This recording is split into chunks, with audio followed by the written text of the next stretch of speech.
પશુ કી હોતી પહનિયા નરકા કછું ન હોય, નર નરકી કરણી કરે તો નર નારાયણ હોય. જીવન જીવતા આવડે તો આત્મામાંથી પરમાત્મા બની શકાય છે. પામર આત્માને પરમાત્મા દશામાં લઈ જઈ શકાય છે. અને જીવન જીવતા ના આવડે તો ક્યાં આગળ આપણે પહોંચીએ એની કોઈ કલ્પના થઈ શકે એમ નથી. આવા મહાન શબ્દોથી જે જીવનને રવાજ્યું એવું જીવન અમને મળી ગયું છે એટલો સંતોષ માનીને અટકી નહીં જતા. અમને તો માનવ જીવન મળ્યું આ દુનિયાની અંદર જે બહુ દુર્લભ ગણાય, બહુ મૂલ્યવાન ગણાય, બહુ કિંમતી ગણાય, મળવું મુશ્કેલ ગણાય એવું જીવન અમને પ્રાપ્ત થઈ ગયું છે. વાહ વાહ, અમારો બેડો પાર. આવા જો કઈ ભ્રામક ખ્યાલોમાં, મિથ્યા આત્મસંતોષમાં આપણે જો અટવાઈશું તો મને એમ લાગે છે કે આપણે બહુ મોટી આપણી જાતની છલના કરી રહ્યા છીએ. માત્ર મને માનવની આકૃતિ મળી છે એટલો સંતોષ માનીને બેસી નહીં રહેવાય. સતત આપણે નિરીક્ષણ કરવું પડશે કે આકૃતિ તો માનવની મળી છે, પ્રકૃતિ માનવની મળી છે ખરી?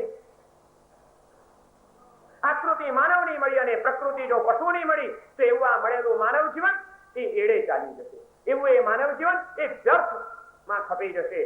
અને એવો માણસ માનવની આકૃતિમાં આવીને પશુની પ્રકૃતિ સાથે જીવન જીવેલો માણસ જ્યારે મરી જશે ત્યારે એની પાછળ મરનારા શું બોલશે ને શું કહેશે એ આપણે વિચારવાનું. જીવન મળ્યું છે એને જીવી જાઓ, જીવન મળ્યું છે એને જીતી જાઓ. અને એ માટે જીવનનું મૂલ્યાંકન કરવું પડશે. મરી ગયા પછી શું લખાય તો તમે રાજી તમારી પાછળ વિચાર કર્યો? શું લખાય છે ખબર છે તમને? તમને એ ખબર નથી? કોઈ માટુંગામાં કોઈ મરે છે તમારા સગાવાલાને એમ મારે પૂછવું છે. કોઈ મરતા હોય તો એની કાળોતરીઓ આવે છે તમારા ઘરોમાં એમ મારે પૂછવું છે. કાળોતરી આવે? મરનારો જયારે મરી જાય ત્યારે એના દીકરા એના બાપના નામની કાળોતરી લખતા હોય છે ને સગાવાલાને મોકલતા હોય છે. કયા કલરમાં? લાલ. કાળા કલરે, કાળા રંગે કાળા નામ લખાશે. આકૃતિ માનવની મળી, પ્રકૃતિ જેને માનવની નથી મળી એવો માણસ જયારે મરી જાય છે ત્યારે મરનારનો એ દીકરો પોતાના બાપાના નામની કાળોતરી લખે છે કે ફલાણી ફલાણી તારીખે મારા બાપા સ્વર્ગે સીધાવ્યા છે. લખે ને કાળોતરી. અને એવી કાળોતરી આવે ત્યારે સગાવાલા શું લખે જવાબમાં ખબર છે તમને? દીકરો લખે કે મારા બાપા સ્વર્ગે સીધાવ્યા છે ત્યારે સગાવાલાના કાગળ આવે કે બહુ ખોટું થયું. દીકરો લખે છે સ્વર્ગે ગયા બાપાને, સગાવાલા લખે છે ખોટું થયું.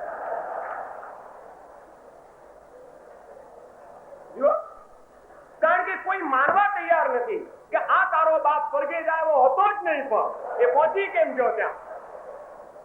ક્યાંથી પહોંચ્યો? પણ આને સ્વર્ગે જાય ગજબ થઈ ગયો. પણ જે હશે તે ચોક્કસ તે કઈક લાગવગ લગાડી, ચોક્કસ કઈક ગડબડ કરી, ભ્રષ્ટાચાર છેક સુધી પહોંચ્યો અને આને પ્રમોશન મળી ગયું, સ્વર્ગે ગયો. પણ એ બધા લખે છે કે બહુ ખોટું થયું. કારણ કે અહીં સખણો નહોતો રહ્યો, ત્યાં જઈને સખણો રહેશે ને બધાને દુઃખી કરશે.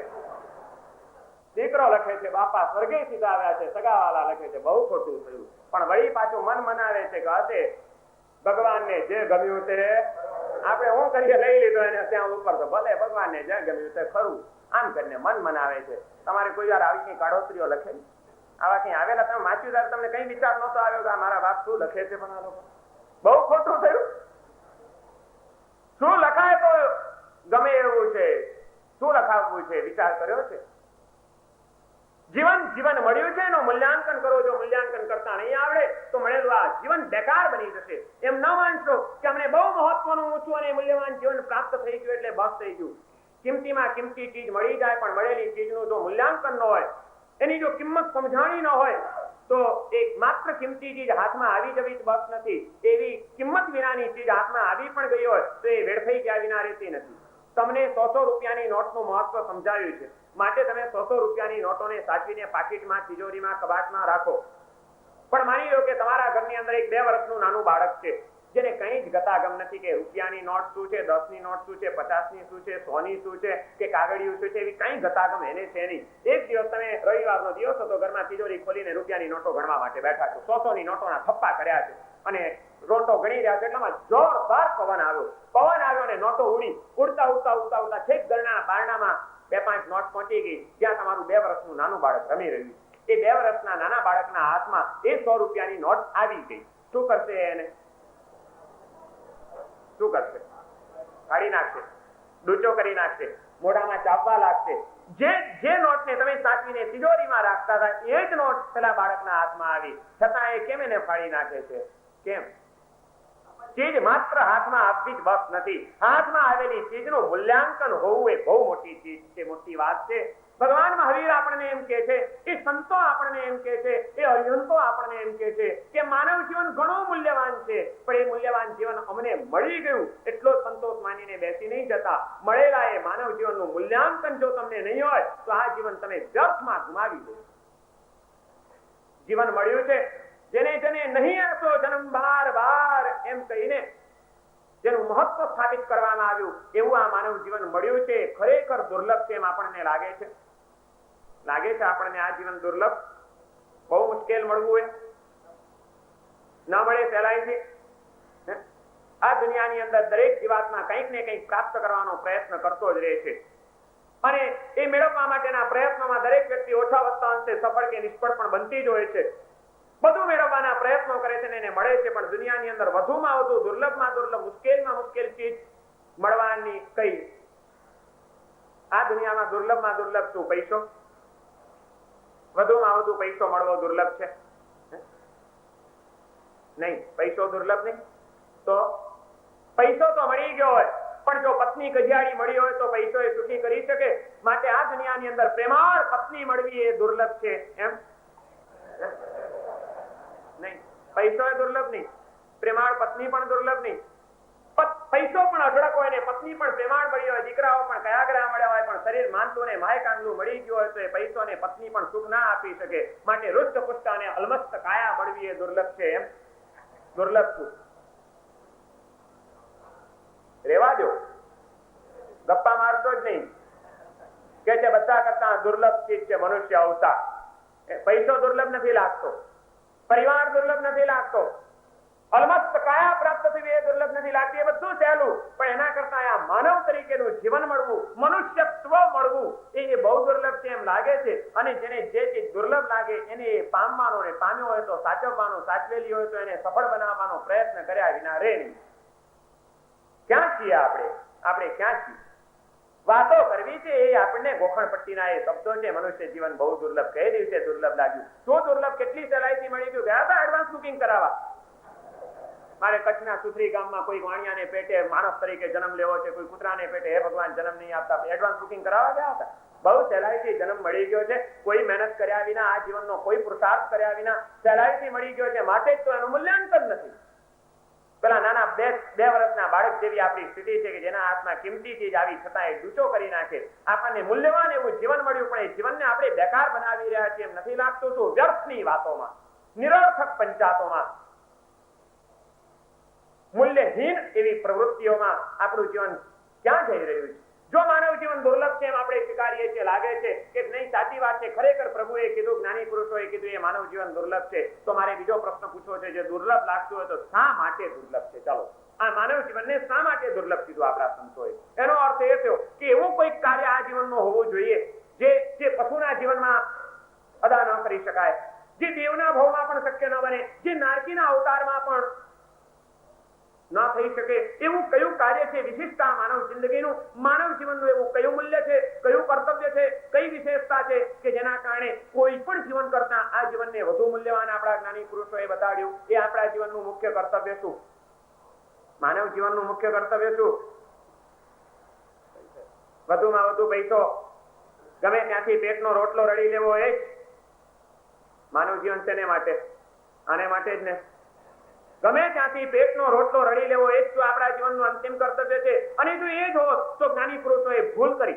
એમણે આ માનવ જીવનને દુર્લભ કીધું. એમણે કોઈ કૂતરા બિલાડાના ભાવને દુર્લભ કેવું જોઈતું હતું. કારણ કે આ શેરીઓની અંદર રખડતા અને રઝળતા કૂતરાઓ પણ પોતાના પેટનો રોટલો તો ગમે ત્યાંથી શોધી લેતા હોય છે. ભૂખે ભૂખે એ નથી રહેતા. માણસનું જીવન પણ જો એટલામાં જ સમાપ્ત થઈ જતું હોય તો માનવમાં ને કૂતરામાં કોઈ ફરક પડતો નથી.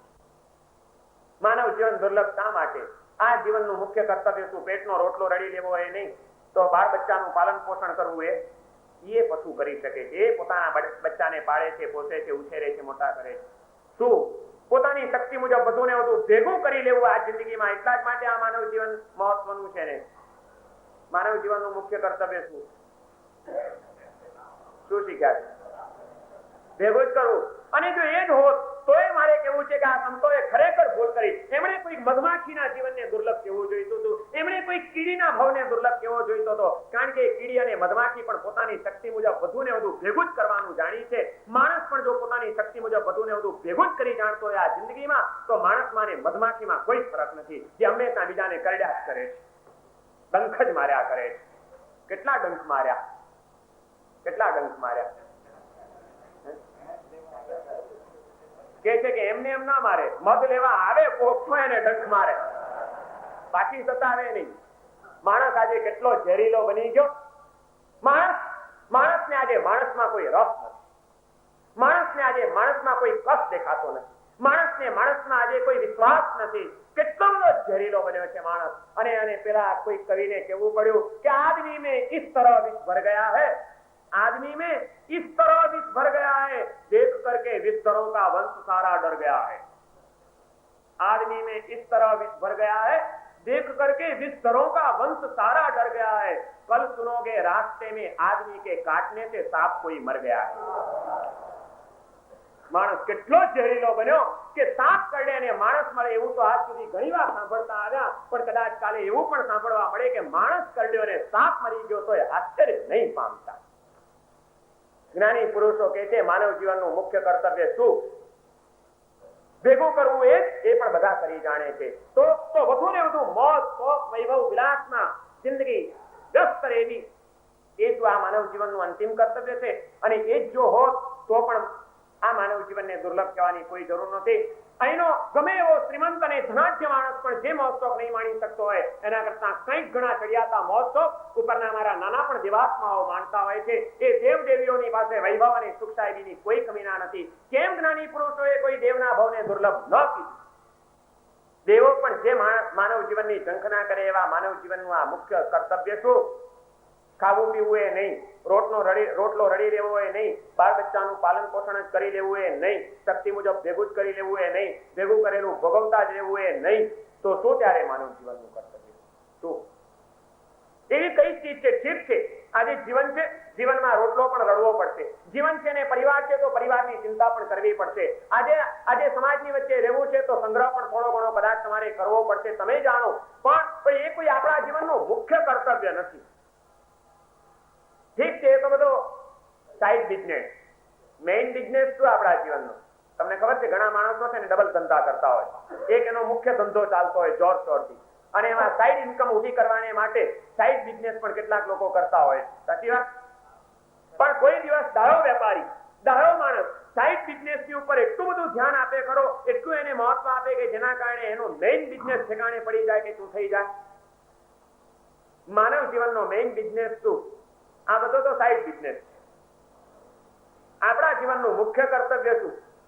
શા માટે માનવ જીવન દુર્લભ કીધું? નહીં હતો જન્મ બાર વાર એમ શા માટે કહેવામાં આવ્યું? આનું કઈ કારણ ખરો? શા માટે? તે માનવ જીવનનું મુખ્ય કર્તવ્ય એક જ છે. જન્મો જન્મથી આ આત્માની ઉપર જે વાસનાના, અવિદ્યાના, કુસંસ્કારોના, કર્મોના જે બંધનો લાગ્યા છે, આજે મુક્ત એવો આ આત્મા અત્યારે બદ્ધ દશામાં આવેલો છે. શુદ્ધ એવો આત્મા અત્યારે અશુદ્ધ દશામાં મુકાયેલો છે. બુદ્ધ એવો આત્મા અત્યારે તદ્દન અબુદ્ધ અવસ્થાની અંદર જીવન જીવી રહ્યો છે. શુદ્ધ બુદ્ધ અને મુક્ત એવો આત્મા અશુદ્ધ, અબુદ્ધ અને બદ્ધ અવસ્થાની અંદર જે જીવન જીવી રહ્યો છે, એ આત્માને એની બદ્ધ અવસ્થામાંથી મુક્ત અવસ્થામાં લઈ જવો એ આ માનવ જીવનનું મુખ્ય કર્તવ્ય છે. બંધનોને તોડતા જવું અને નિર્બંધન દશાને પ્રાપ્ત કરવી આ માનવ જીવનનું અંતિમ લક્ષ્ય છે. એટલા માટે આ માનવ જીવનને દુર્લભ કીધું છે. કારણ કે આ કર્તવ્ય પશુના ભાવમાં, દેવના ભાવમાં, નારકીના ભાવમાં ક્યાંય પણ શક્ય નથી. પશુને તો બિચારાને કઈ સમજ જ નથી, ગતાગમ જ નથી કે બંધન શું અને મુક્તિ શું, જીવન શું અને જીવનનું લક્ષ્ય શું, કઈ સમજ નથી. દેવના આત્માઓને કદાચ આવી સમજ પ્રાપ્ત થતી હોય તો પણ વૈભવ વિલાસની અંદર આસક્ત બનેલા એ આત્માઓ એમને એમાંથી ઉપર ઉઠીને આત્મ સાધનાનો, મુક્તિ માટેનો, બંધનોને તોડવાનો પુરુષાર્થ કરવાની કોઈ તૈયારી નથી. સમજ પણ હોય અને પુરુષાર્થ પણ કરી શકે. આ બંને તાકાત જો કોઈને મળી હોય તો એકમાત્ર માનવને મળી છે. માનવ ધારે તો આ જીવનની અંદર મહામાનવ બની શકે છે. આત્મામાંથી પરમાત્મા થવું, માનવ મટીને માધવ થવું, ખુદને ભૂલીને ખુદાનું રૂપ પ્રગટ કરવું એ આ માનવ જીવનનું મુખ્ય કર્તવ્ય છે અને એટલા માટે અમારા જ્ઞાની પુરુષોએ આ માનવ જીવનને દુર્લભ કીધું. માનવ જીવન દુર્લભ જો આપણને લાગે છે તો શા માટે દુર્લભ એનો વિચાર આપણે કર્યો છે ખરો? શા માટે દુર્લભ? એનો અર્થ એ થયો કે આ માનવ જીવન અનંત કાળની અંદર જન્મો જન્મની અંદર રખડતો અને રઝળતો આપણો આ આત્મા, આ જીવાત્મા એ ક્યારેક જ જે માનવ જીવનને પ્રાપ્ત કરે છે. માનવ જીવન એટલે એક એવો ગાળો છે, એક એવી સિઝન છે, એક એવી તક છે કે એ વખતે જો ધારેલું કામ કરી લેવાય તો મજા આવી જાય. માનવ જીવન એટલે એક મને અનંત કાળની અંદર રઝળતા મારા આત્માને મળેલી એક તક છે, એક સિઝન છે, જન્મો જન્મના બંધનોથી મુક્ત થવાનો એક મોઘેરો અવસર છે. આ ખ્યાલ જો આપણને નહીં આવે તો સારામાં સારી તક મળી હશે તે છતાં પણ આપણે એને ગુમાવી દઈશું. તક મળી હોય પણ મળેલી તકનું જો મૂલ્યાંકન કરતા ના આવડે, મળેલી તકને ઓળખતા ના આવડે તો સારામાં સારી તક પણ કઈ કામની ખરી? ખેતી ઉપર જેનો જીવનનો નિર્વાહ છે એવા ખેડૂતને માટે ચોમાસું એક એને માટે તક છે. 12 મહિનામાં જે ખેડૂત સમજતો હોય છે એને માટે તો કોઈ સવાલ નથી. પણ એક ખેડૂત એવો છે કે એની પાસે ફળદ્રુપ જમીન છે, ખેતીના બધા સાધનો પણ છે, કુદરતે ચોમાસું પણ સરસ જામ્યું છે ને વરસાદ સારામાં સારો વરસી રહ્યો છે, તો એ ચોમાસું ખેડૂતને માટે કેવી તક કહેવાય કમાઈ લેવાની? સારામાં સારી. પણ એ ખેડૂતને જો આ ગતાગમ ન હોય, આ સમજણ ન હોય, આ જાગૃતિ ન હોય અને એ તકનું જો મૂલ્યાંકન ન કરે, ઓળખે નહીં, ચોમાસું આવ્યું પણ આજે તો ઘરમાં મહેમાન છે, ચલો આજે ખેતરે નથી જવું, આજે જરા ફરફર બહુ પડે છે, વરસાદ છે, હવે કોણ ભીંજાય, જવા દો, આજે તો નથી જવું, આજે હવે જરા તબિયતમાં મજા નથી, મૂડ નથી, આજે તો સુઈ રહેવું છે. એમ એક એક દિવસ કંઈક ને કંઈક બાના કાઢીને બીજી પ્રવૃત્તિઓમાં અટવાયેલો તે ખેતરે જાય જ નહીં, ખેતીનો પુરુષાર્થ કરે જ નહીં, તો તક ગમે એટલી સારામાં સારી ને ચોમાસું સારામાં સારું જામ્યું હોય એને માટે કોઈ કામનું ખરું? વરસ બગડ્યું, તક ગઈ હાથમાંથી અને તક ગયા પછી કદાચ ચોમાસું પૂરું થાય પછી હળ લઈને નીકળે કે હવે ખેતરે જવું, તો કોઈ અર્થ કરો એનો? તક ગમે એવી સારામાં સારી મળી, તમે તકને ઓળખી શકો છો કે નહીં એ વાત બહુ મહત્વની છે. અને આજ સુધી આપણે આપણા જીવનમાં આ જ ગંભીર ભૂલ કરી છે. કેટલીક વાર ક્યારેક આપણને આ તક મળી જાય છે પણ એ મળેલી તકનું મૂલ્યાંકન કરતા આપણને નથી આવડતું. વ્યર્થની વાતોમાં અને નિરર્થક પંચાતોમાં આપણે આ જીવનની અમૂલ્ય પળોને બરબાદ કરી નાખતા હોઈએ છીએ. આના જેવી મૂર્ખતા આપણા જીવનની બીજી કઈ હોઈ શકે? શું કર્યું આજ સુધી? આપણે શું કર્યું? આજ સુધીના ભૂતકાળમાં ક્યારે પણ આપણને આ જન્મ મળ્યો જ નહીં. અવસર વેર નહીં આવે, એ જે અવસરની વાત કરી તે અવસર આપણને ક્યારે પણ સાંપડ્યો નહીં. અવસર તો મળ્યો પણ અવસરનું મૂલ્યાંકન કરતા આપણને ન આવ્યું. અને તક સારામાં સારી મળી પણ મળેલી તકને જેને ઓળખતા ના આવડે અને તે વખતે જો બીજી વાતોમાં પડી જાય તો એ તક એના હાથમાંથી સરકી જાય, કેવી ગંભીર ભૂલ થઈ જાય એ અંગે જ આજે મારે તમને થોડીક વાત કરવી છે. એક વાર્તાના માધ્યમથી આ વાત મારે તમને સમજાવવી. એક ગામની અંદર એક પટેલ રહેતા હતા, જીવરામ પટેલ. એ જીવરામ પટેલને જીવનમાં એક એવી તક મળી હતી પણ બિચારા તકને ઓળખી ન શક્યા અને દુખી થઈ ગયા. જીવરામ પટેલ ગામમાં રહે, નાનકડી હાટડી, એની ઉપર એનું ગુજરાન ચાલે, જેમ તેમ કરીને ગાડું ગબડાવે રાખે. અને એ જ ગામની અંદર એક કરમચંદ શેઠ નામના એક શેઠ રહેતા હતા. એમની પણ એવી જ મધ્યમ સ્થિતિ, બે જણાની વચ્ચે મિત્રતા, સુખમાં ને દુઃખમાં સાથે રહે, પરસ્પર સળી મળીને જીવન જીવે અને જેમ તેમ કરીને દિવસ વિતાવે. પટેલે તો પોતાના મનનું સમાધાન કરી લીધું પણ વાણિયો સમાધાન ન કરે. એને વિચાર કર્યો કે આ ગામમાં પડ્યા રહેવાનો કોઈ અર્થ નથી, આપણી જિંદગી તો બરબાદ થઈ, પણ હવે દીકરાઓનું ભવિષ્ય જો સારું કરવું હોય તો અહીંયા આગળ કોઈ ચાન્સીસ નથી, વિકાસના કોઈ તકો નથી. ગામનો મોહ છોડવો જોઈએ ને શહેરમાં જઈને પુરુષાર્થ કરવો જોઈએ. આવો વિચાર આવ્યો ને કરમચંદ શેઠે એક દિવસ પોતાનું ગામ છોડ્યું. ગામની બાજુમાં નજીકમાં જ એક નાનકડું મધ્યમ શહેર હતું. એ શહેરની અંદર જઈને એને પોતાનો ભાગ્ય અજમાવવાનો વિચાર કર્યો. એક ભાડે નાનકડી દુકાન લીધી અને એને ધંધો શરૂ કર્યો અને કંઈક એમનું ભાગ્યનું પાંદડું ફરવાનું હશે. પહેલેથી ધંધો ધારણા કરતા પણ સારો જામી ગયો. કોઈ પણ વ્યક્તિના દિવસો એક સરખા જતા જ નથી હોતા. અપ એન્ડ ડાઉન દરેકના જીવનમાં આવ્યા જ કરે. ચડતી અને પડતી એ તો આ વિશ્વનો એક નિત્ય ક્રમ છે, ચાલ્યા જ કરે. એકદમ સામાન્ય પરિસ્થિતિમાં જીવન જીવતો આ કરમચંદ શેઠ શહેરની અંદર નાનકડી દુકાન કરી અને ભાગ્ય યારી આપી, પૈસા કમાવા માંડ્યા અને જેમ સગવડ થતી ગઈ એમ ધીમે ધીમે થોડો ધંધો વધારતા જાય છે. એમ કરતા 1 વર્ષ, 2 વર્ષ, 3 વર્ષ વીતી ગયા. 5 વર્ષ કાઢી નાખ્યા અને એટલામાં સારો એવો પૈસો કરમચંદ શેઠે, પછી તો પૈસાને ખેંચે, જેમ વધતો જાય એમ ધંધો વધારતા જાય, નવું ઇન્વેસ્ટમેન્ટ કરતા જાય, એમાંથી વળી પાછો પ્રોફિટ મેળવતા જાય. વાણિયો હતો ને ગમે તેમ તો થોડોક રોકીને ઘણું લૂંટી લેવું એ તો જન્મજાત સંસ્કાર એનો. શું આમાં આમ કરે છે? કોક તો મને કહ્યું કે મારા સાહેબ ઉભા રહો, પણ મને કહે છે બહુ સરળ આત્મા છે, સ્વીકારી લે છે. શું સ્વીકારી લો છો? કરમચંદ શેઠે સારામાં સારો પૈસો ભેગો કરી લીધો. 5 વર્ષમાં તો ઠીક પૈસો ભેગો થઈ ગયો અને સારો એવો પૈસો ભેગો થઈ જાય. ગામમાંથી શહેરમાં ગયા હતા, ભાડાની નાની દુકાન કરી હતી, એક નાનકડી રહેવા માટે સિંગલ ખોલી પણ ભાડે રાખી હતી, અને એમાં ગાડું ગબડાવતા હતા, અને એમ કરતા 5 વર્ષે ઠરીઠામ થયા, સારો એવો પૈસો ભેગો થયો. એટલે હવે પછી પૈસો ભેગો થાય એટલે પહેલો વિચાર શું આવે? દેરાસર બંધાવવાનો, બંગલો. જે ભગવાનના પ્રભાવે અમે સુખી છીએ, ભગવાન પેલા યાદ ના આવે. જે સમાજના કારણે અમે ઊંચા આવ્યા છીએ, સમાજ પ્રત્યેના કર્તવ્યોનું ભાન પેલું ન થાય. તમારી પાસે પૈસો આવે એટલે પહેલો વિચાર તમે તમારા જ સુખનો કરો, અને છતાં અમે બધા ભગવાનના ભગત કે ઠગ ભગત. તમે ભગતની વ્યાખ્યા જાણો છો? મેં એક ભગતની વ્યાખ્યા કરી, ભક્તો બહુ સારા પણ ભગતો બહુ ખતરનાક. ભગત 3 શબ્દ આવે ને, કાના માત્રા વિનાના, અહીં હોય જ નહીં આગળ પાછળ જેને. શું ભગત એટલે?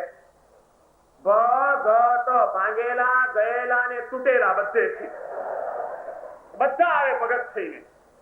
ભક્તો બહુ સારા પણ ભગતોથી સાવધાન રહેવા જોઈએ. ભાંગેલા હોય, જીવનમાંથી ગયેલા હોય અને હૃદયના તૂટેલા હોય.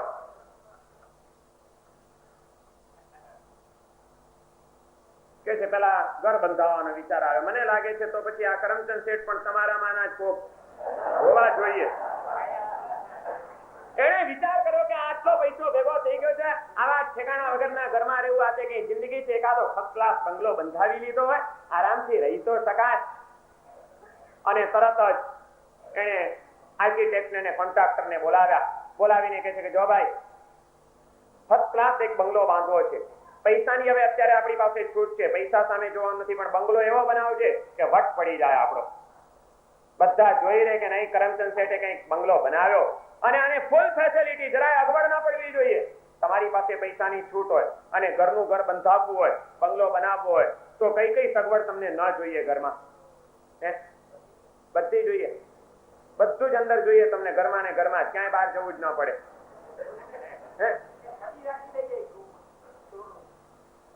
હા, એટલે બધી સગવડ જોઈએ ને ઘરમાં. શું સગવડ જોઈએ તમને? ડાઇનિંગ હોલ જુદો હોય, કિચન જુદું હોય, બેડરૂમ, બાથરૂમ, લેટ્રિન, દીવાનખાનું, બધું. અમારા ઘરની અંદર અમારે દીવાનખાનું ન હોય તો ન ચાલે, બેડરૂમ ન હોય તો ન ચાલે, બાથરૂમ ન હોય તો ન ચાલે, લેટ્રિન ન હોય તો ન ચાલે. અમારા ઘરની અંદર શાંતિથી ધર્મ આરાધના કરવા માટે, ભગવાનનું નામ લેવા માટે એકાદો અલગ ઓરડો ન હોય તો અમને ચાલે, કારણ કે અમે ભગત.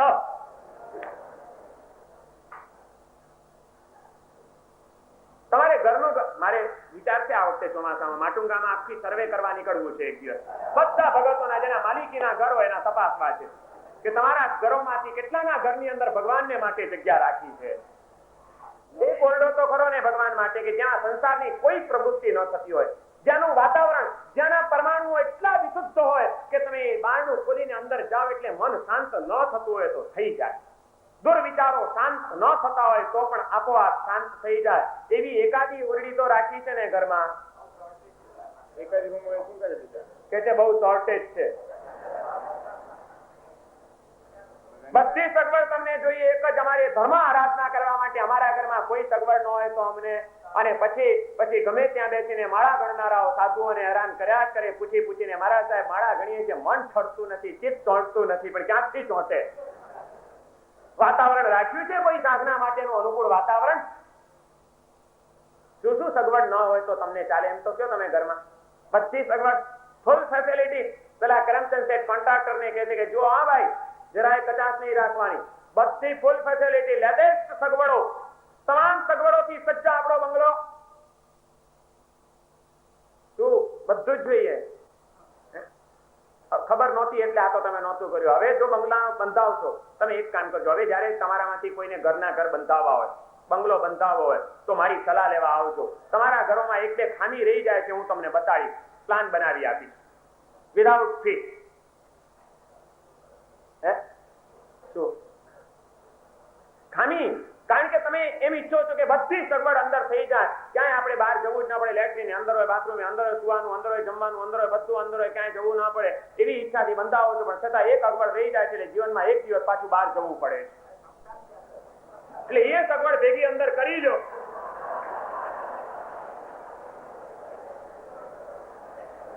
આ દીકરા હોય ઉપકાર માનશે કે બાપાને ઉપાડીને લઈ જવા માંડ્યા, ત્યાં ને ત્યાં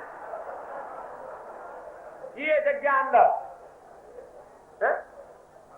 અને પછી ત્યાં ને ત્યાં આખી જિંદગી મારું ઘર, મારું ઘર, મારું ઘર, આ મમતા કરી કરીને મર્યા હતો ને ત્યાં બળ્યા હતો, તો બીજું કઈ નહીં તો ભૂત થઈને તો આવતો પાછા. શું કઈ સગવડ ના જોઈએ? કરમચંદ શેઠ પેલા કોન્ટ્રાક્ટર ને કહે છે અપ ટુ ડેટ બંગલો બનાવો, પૈસા સામે જોવાનું નથી. અને કોન્ટ્રાક્ટરે ફર્સ્ટ ક્લાસ પ્લાનિંગ કરી આપ્યું. જોતામાં તો કામ શરૂ થઈ ગયું, ઝપાટાબંધ કામ ચાલે છે, અને 3 મજલાનો એક લેટેસ્ટ બંગલો તૈયાર થઈ ગયો. અદ્ભુત બંગલો. કરમચંદ શેઠને એમ થાય છે કે આખા શહેરમાં મારા જેવો બંગલો કોઈનો નથી. હવે એનું અભિમાન, પહેલા પૈસો પ્રાપ્ત કરે છે જીવ, અને પ્રાપ્ત કરેલા પૈસામાંથી પછી અભિમાનમાં મત્ત બને છે. માત્ર માણસને પૈસો મળે એટલામાંથી શાંતિ નથી, અને પૈસાનું પ્રદર્શન પણ ભેગું જ જોઈતું હોય છે. અમારી પાસે શું સુખ છે એ સુખ ભોગવીને અમે શાંતિથી બેસી શકીએ, એ અમારાથી બનવાનું નથી. અમને અમારા સુખોનું પ્રદર્શન ન કરીએ ત્યાં સુધી ચેન પડતું નથી. બધાએ જોવું જોઈએ કે અમારી પાસે આટલા સુખો છે, અને જો કોઈ જાણે નહીં તો તમને સુખની મજા આવે? 1000 રૂપિયાનો નવો ફર્સ્ટ ક્લાસ લેટેસ્ટ ડિઝાઇનનો સૂટ પહેરીને આવ્યા હો, પણ 4 જણા કે વટ પડે છે, આમ કરે નહીં તો, કોઈ નોંધ લે નહીં તો પૈસા પડી ગયા. અને 4 જણાએ કીધું બાપ કયું કપૂર તો બહુ ફર્સ્ટ ક્લાસ થાય, વટ પડે છે તમારો. એટલે એને એમ થાય કે 1000 વસૂલ. ભોગવટાથી માણસને શાંતિ નથી, ભોગ પછી એને પ્રદર્શન પણ ભેગું જ જોઈએ છે. કરમચંદ શેઠે બંગલો બંધાયો, અને બંગલાની અંદર રહેવા ગયા, અને એમ થાય છે કે મારો વટ પડવો જોઈએ, અને ઠસાથી રહે છે. હવે આનંદથી એમના દિવસો ચાલ્યા જાય છે. પેઢી હવે ધમધોકાર ચાલી રહી છે, પૈસાની અઢળક આવક છે, બંગલો પણ મજાનો થઈ ગયો છે, આરામથી એમના દિવસો વીતે છે. અને એટલામાં બન્યું એવું કે જે ગામડામાં રહેતા હતા એ ગામની અંદર પેલા એમના મિત્ર જીવરામ પટેલ, એ તો હજી ગામડામાં જ હતા, પણ હવે એને પોતાનો દીકરો ઉંમર લાયક થયો અને તરત જ એને પરણાવવાનો વિચાર કર્યો.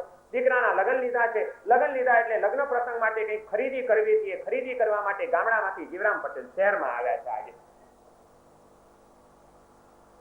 જૂના જમાનાની વાત છે, તે વખતે આટલા સાધનો નહીં, એટલે લોકો ખોટી દોડધામ કરતા નહીં, ન છૂટકે જ મુસાફરી કરે. આ જીવરામ પટેલ છેલ્લા 3 વર્ષથી શહેરમાં આવ્યા નહોતા. 3 વર્ષે શહેરમાં આવ્યા, દીકરાના લગ્નનો પ્રસંગ હતો માટે ખરીદી કરવા, અને બજારમાં ફરી રહ્યા હતા, ખરીદી કરવા માટે જઈ રહ્યા છે.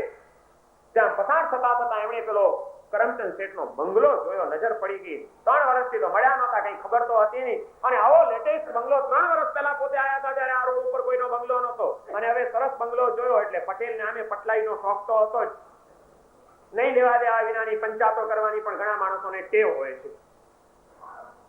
પેલા પટેલે બંગલો જોયો એટલે તરત જ આજુબાજુ વાળા માણસને કહે કે લ્યા ભાઈ, આ બંગલો પણ આટલો સરસ પહેલા તો હતો નહીં.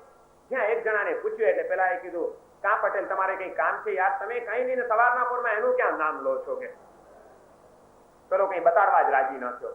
પટેલ ને એમ થઈ ગયું કે આ છે કોણ, કે આ કોઈ એનું નામ ના પાડે. એટલે બીજા જણાને પૂછ્યું કે ભાઈ આ બંગલો કોનો છે, કોણે બનાવ્યો છે? કે પટેલ કે શું કામ પણ ભૂખ્યા રહેવું છે, આજે ખાવાનું નહીં મળે, એનું નામ લેશો તો? ગજબ કર્યો. પટેલ ને હવે વધુ ચટપટી થઈ ગઈ કે આ હકીકત શું જાણ છે પણ આવું. ત્રીજાને પૂછ્યું, ચોથાને પૂછ્યું. પટેલ તો પાછળ પડી ગયા, એક જણાની પાછળ દેવા જગ્યા, પણ ભાઈ કેતો ખરો, ભલે મારે ભૂખ્યા રહેવું પડે. કે બહુ પાછળ પડ્યા. એટલે પેલા એ કીધું કે યાર તમે ક્યાં મફતની જીદ કરો છો, કઈ મજા નથી. આ પેલા નહીં માટુંગાથી આવેલા કરમચંદ શેઠ અહીં આવ્યા શહેરમાં, લોકોને ચૂસીને ઠગીને પૈસો ભેગો કર્યો, એમાંથી આ એને બંગલો બંધાવ્યો છે. આ ક્યાં તમે એનું સવારના પોરમાં નામ લીધું? આખો દાડો બગડશે આજે આપણો. કરમચંદ શેઠે પૈસો ભેગો કર્યો હતો, પણ પ્રતિષ્ઠા સાફ થઈ ગઈ હતી. પૈસો ભેગો કરવામાં જે સ્વાર્થાંત બને છે, પોતાના જ સુખનો વિચાર કરે છે, બીજાના કર્તવ્યો પ્રત્યે જે અંધ બને છે, એ કદાચ પૈસો ભલે મેળવી જતા હોય, એની પ્રતિષ્ઠા સમાજની અંદર કોઈ દિવસ હોતી નથી.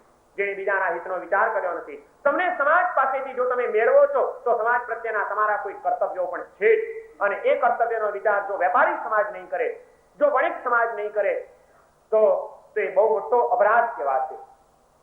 અમારા વાણિયાઓ એટલા માટે ગૌરવ પામી ગયા છે કે હંમેશા એ પોતાના અંદર પોતાનો જ વિચાર નહોતા કરતા, બીજાનો વિચાર કરતા હતા. માટે ઝઘડુશા શાહ કહેવાઈ ગયા, કે જેના ધન ભંડારોમાં અને ધન્ય ભંડારોમાં પણ એ તકતીઓ હતી, તામ્રપત્રો રહેતા હતા કે આ અનાજ સમાજનું છે. તકતીઓ લગાડી છે તમે? તમારી ઉપર અધિકાર કોનો?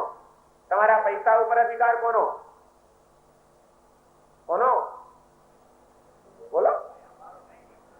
નહીં, સમાજનો. કહી દઉં, મુશ્કેલી થઈ જશે. તમે લોકો મને ઉઠા ના ભણાવો. એન્ફોર્સમેન્ટ વાળા કરમચંદ શેઠ પૈસો જ ભેગો કરી જાણ્યા હતા, બીજાના સુખ દુઃખનો વિચાર નહોતો કરી શક્યા, અને માટે આજે કોઈ એનું નામ લેવા તૈયાર નથી. બહુ કીધું ત્યારે પેલા નામ બતાડ્યું કે ફલાણા ગામના કરમચંદ શેઠ અહીં આવ્યા હતા ને આમ, અને જ્યાં પટેલે નામ સાંભળ્યું એટલે ઓળખી ગયા કે આ તો આપણા ગામના શેઠ. ઓ તારીની, આ ગામમાંથી અહીં આવીને માણસ ગામ છોડીને બહાર જાય તો એને પોતાનું નામ અજવાળવું જોઈએ, ગામનું નામ ઉજળું કરવું જોઈએ. અહીં આવીને આને તો આપણા ગામનું નામ બોળ્યું, કોઈ લોકો એનું નામ લેવા રાજી નથી, બદનામ કરી નાખ્યું છે. બહુ ખોટું કર્યું. આ શેઠને મારે બતાડી દેવું પડશે કે શેઠ આ બધું તમે માંડ્યું છે શું? બસ પટેલને ચડી ગઈ મનમાં ને મનમાં. હવે જો શેઠે કઈ બગાડ્યું હતું પટેલનું, બીજાનું જે કર્યું હોય તો પટેલનું, પણ કેટલીક વખત માણસોને કઈ લેવા દેવા ન હોય, ત્યાં આગળ હાથે કરીને દુઃખી થવા માટે જતા હોય છે માણસો. કઈ કારણ ન હોય, કોઈ જરૂર ન હોય, તે છતાં ઉપાધિઓ વોરતા હોય છે, અને એનું કારણ બસ પોતાનો અહંકાર એની પાસે એનો કામ કરી જતો હોય છે. તે સમજે છે શું મારે એને બતાડી દેવું જોઈએ. તો કોણ પણ બતાડનારો? દોષ દ્રષ્ટિ અને વિકૃત અહમ એને આજે સમાજની અંદર ઘણી બધી વિકટ અને વિષમ પરિસ્થિતિઓ ઊભી કરી.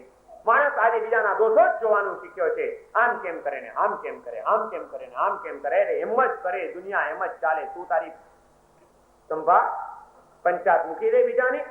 દુનિયાની પંચાત કોઈ દિવસ દુનિયાને સુધારી નથી શકવાની. પણ આપણે પંચાતિયા થઈ ગયા છીએ. પારકી પંચાતોના વ્યસન લાગુ પડી ગયા છે આજે માણસ. એને પોતાનું જોવું જ નથી. પોતાના 18 એના વાંકા હશે નહીં દેખાય, ને બીજાનું એક વાંકું જોઈને એનો ધજાગરો ચડાવવા એ તૈયાર થશે. શું દેખાય? તમારી પાસે ડાયરી તો ખરી ને? કઈ બ્લેક ડાયરી ખરી આખા સમાજની કે વ્હાઈટ ડાયરી? કઈ ડાયરી? તમારા સંઘની અંદર એક આત્માઓમાં કોનામાં કયો સદગુણ છે એની નોંધ કરીને તમારી પાસે હે? કોનામાં શું અપલક્ષણ છે એની તો નોંધ કરીને છે કે ગૌરવ છે. દોષ દ્રષ્ટિ બહુ ખતરનાક રીતે વકરી છે આજે આપણા સમાજની અંદર, અને એને સમાજની સ્વસ્થતાને હચમચાવી નાખી. ક્યાંય આજે સ્નેહ નથી, ક્યાંય આજે સૌજન્ય નથી, ક્યાંય આજે શાંતિ નથી, ક્યાંય આજે સમાધાન નથી. જ્યાં જુઓ ત્યાં સંઘર્ષ અને સંઘર્ષ, ક્લેશ સંકલેશ અને સંઘર્ષોની હોડીઓ સળગી છે.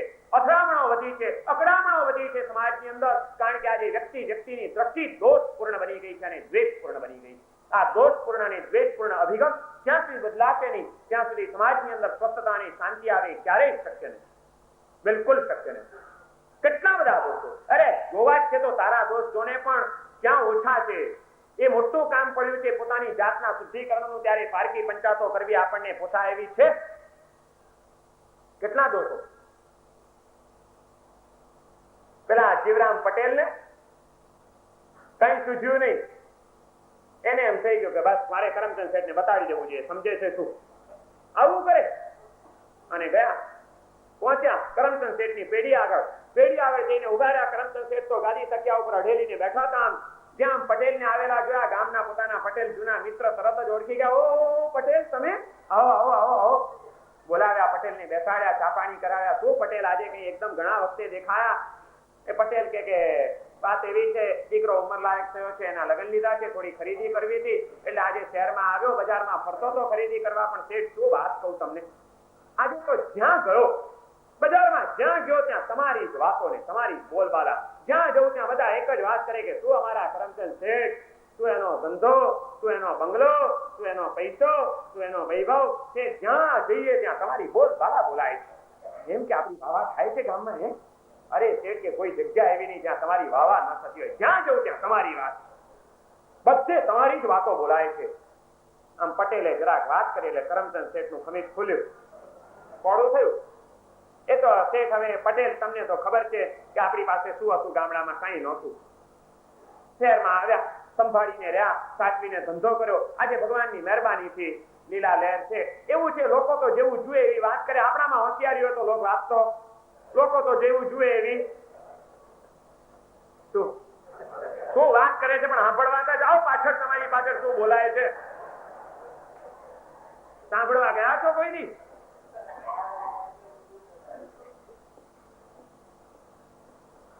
આમ બડાઈ મારવા માંડ્યા પોતાની. જ્યાં પોતાની બડાઈ મારે છે એટલે ધીમે રહીને હવે પેલા પટેલ ને થઈ ગયું કે હવે બરોબર તક આવી છે. પટેલ બહુ હોશિયાર હતા.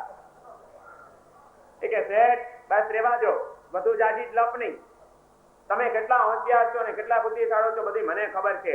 આ બિચારા અફોણ અને ગમાર લોકોને ઠગીને પૈસા મેળવ્યા એમાં કઈ બહુ મોટી ધાડ નથી મારી. તમે બહુ જાજુ તમને અભિમાન હોય ને ખુમારી હોય હોશિયારીની તો આવી જાઓ, મને બનાવો તો હું પણ જોઈ લઉં કે મને કોઈ મળ્યો તો. મને બનાવો તો કહું તમને ખરા હોશિયાર. પેલા કરમચંદ શેઠ કે પટેલ તમારી જેવા કંઈક આવ્યા મારી પાસે ને સાત થઈ ગયા. છાના માના એક રહ્યા છો તો રોને પણ બહાર.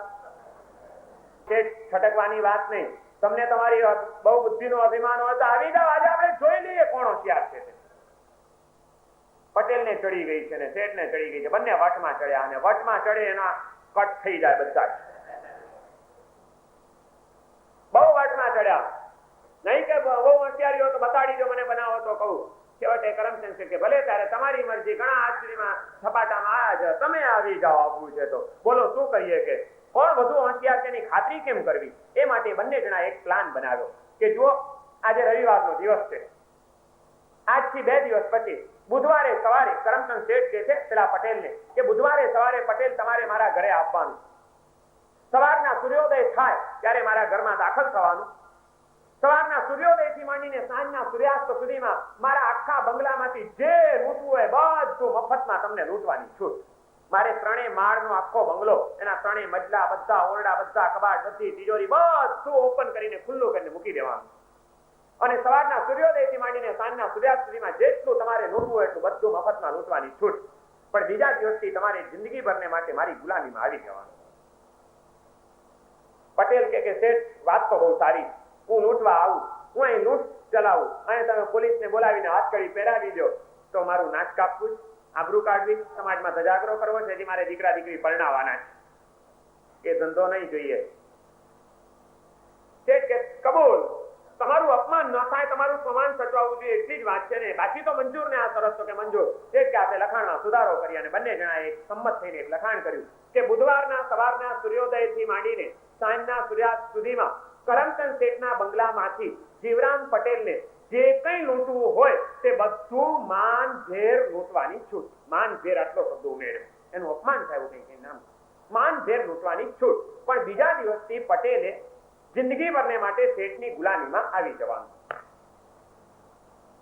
પટેલે વિચાર કર્યો સવારથી સાંજ સુધી લૂંટવાનું છે ને એના ઘરમાં એક ચીજ ન રહેવાનું, બધું ઉપાડીને ભેગું કરેલું બહાર કાઢેલું. આ કરોડોની મિલકત, લાખોની મિલકત આપણી થઈ ગઈ હશે, ન્યાલ થઈ જઈશું અને પછી કદાચ એની ગુલામી એટલે કઈ કામ કહેશે ને આ લાખો રૂપિયા આપણી પાસે હશે, 2 નોકર રાખી લઈશું, એનું કીધેલું કામ કરશે, સોદો ખોટો નથી.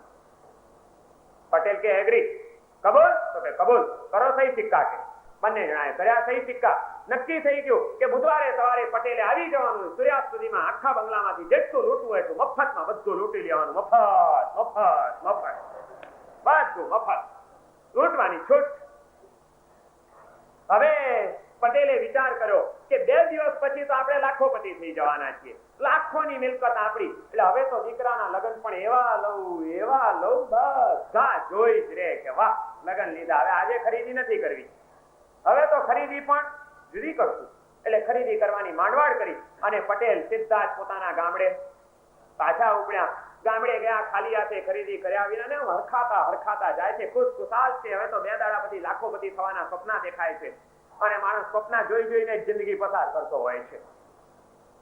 ખુશ ખુશાલ થતા થતા આમ ઘરે પહોંચ્યા. કોઈ દિવસ આટલા ખુશ થઈને આવતા ન હોય અને આજે આવ્યા એટલે પટલાણીએ જોયું કે છે શું આજે પટેલ આટલા બધા ખુશ કેમ દેખાય છે.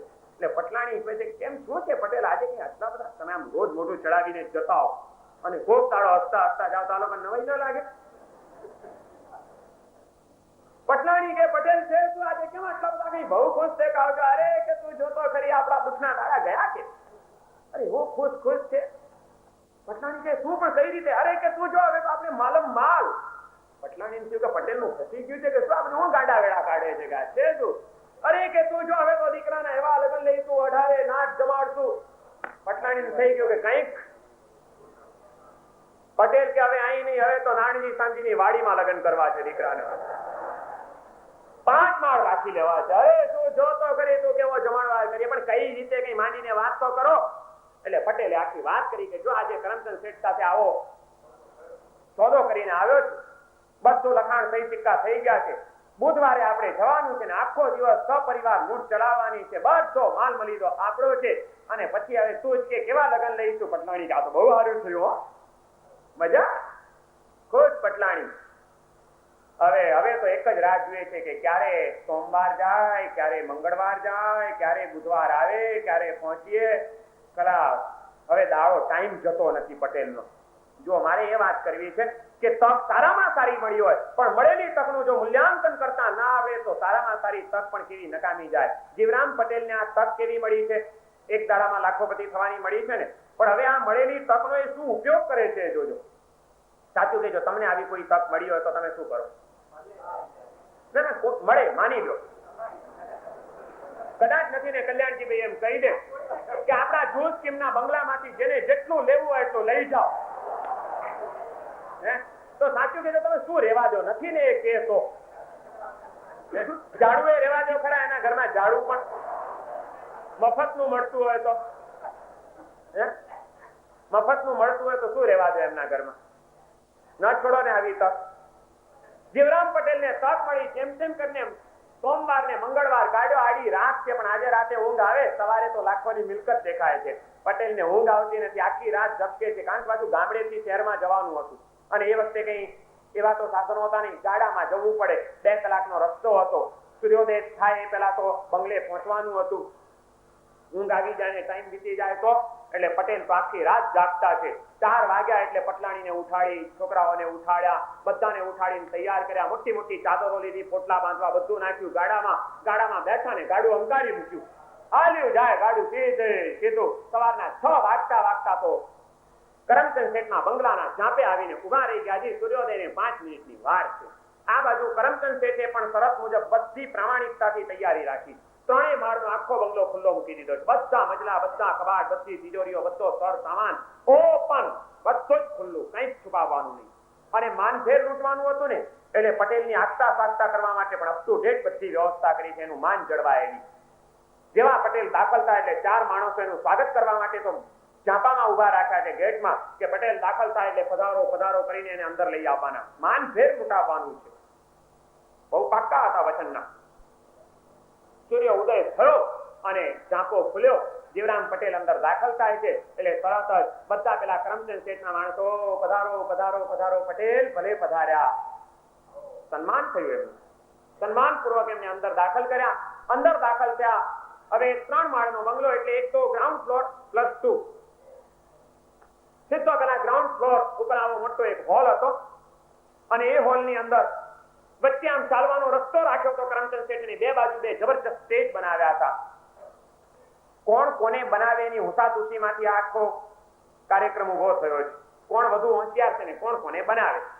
એટલે જેવા આમ પટેલ અંદર દાખલ થયા એટલે કરમચંદ શેઠે પહેલેથી પ્રી અરેન્જમેન્ટ બધી વ્યવસ્થિત સગવડ પહેલેથી એની ગોઠવણ કરેલી કે પટેલને રવાડે ચડાવવાના હતા, ચક્કરમાં ચડાવવાના, ક્યાંય લૂંટી ન જાય માલ, એને ક્યાંય વચ્ચે ઉભા રાખી દેવાના હતા. હવે પટેલ એવા નાના ગામમાં જિંદગી જીવેલા, કઈ જોયેલું નહીં, કઈ જાણેલું નહીં, કઈ માણેલું નહીં, કઈ ચાખેલું નહીં, કઈ ખાધેલું નહીં, કાંઈ નહીં. અને એમાં રૂમમાં દાખલ થયા. એક બાજુનું મોટું સ્ટેજ, એમાં જાતના બધા ઇલેક્ટ્રોનિક રમકડાઓ, ચાવી આપીને ચાલે એવા રમકડાઓ બધા ગોઠવેલા પડ્યા હતા. પટેલ આમ અંદર દાખલ ત્યાં નજર નાખી. હવે કુંભારને ત્યાં માટીના રમકડાઓથી એના છોકરા રમેલા પટેલે કઈ જોયેલું નહીં, એમાં આ બધું રંગબેરંગી જોયું એટલે પટેલને એમ થઈ ગયું કે આ ચીજ શું છે, કે લૂંટવા જેવી ચીજ છે, શું ચીજ જાણવી તો જોઈએ, એમને એમ નકામી ચીજ ઉપાડીને શું કરવાનું. એટલે પૂછે ત્યાં કરમચંદ શેઠના માણસો ઉભા જ તાની ગમે ત્યારે કઈ પણ જરૂર પડે તો આગતા માટે માણસો ઉભા છે. પૂછે છે ભાઈ આ શું છે, કે અરે પટેલ કે ખબર નથી, જુઓ કે આ છે ને આ ગાડી કાર કહેવાય, આને ચલાવું. એને ચાવી મારીને પેલા સ્ટેજ ઉપર આમ ગાડી મૂકી એટલે ગાડી ફર કરતી કાર દોડી એટલે પટેલ તો કે એ જાદુ ડ્રાઈવર નથી બેઠો ને ગાડી દોડે છે. અરે વાહ, બબલા જો કે એના બબલાને બતાવે છે ગાડી. ત્યાં પેલા માણસો કહે છે કે પટેલ ગાડીમાં શું ગાંડા થયા, જો પ્લેન ઉડાડું છે. પ્લેનને ચાવી મારીને પ્લેને આમ જમ્પિંગ કર્યું. પટેલ તો જોઈ જાય કે મારો ફરો જાદુ અધર ઉડે છે, આકાશગામીની વિદ્યા. હજી આમ પ્લેન ની વાતો ન કરે ત્યાં તો વળી ત્રીજા રમકડાને કે જુઓ આ હાથીને ડેન્સ કરાવું, અને હાથી નાચવા માંડ્યો.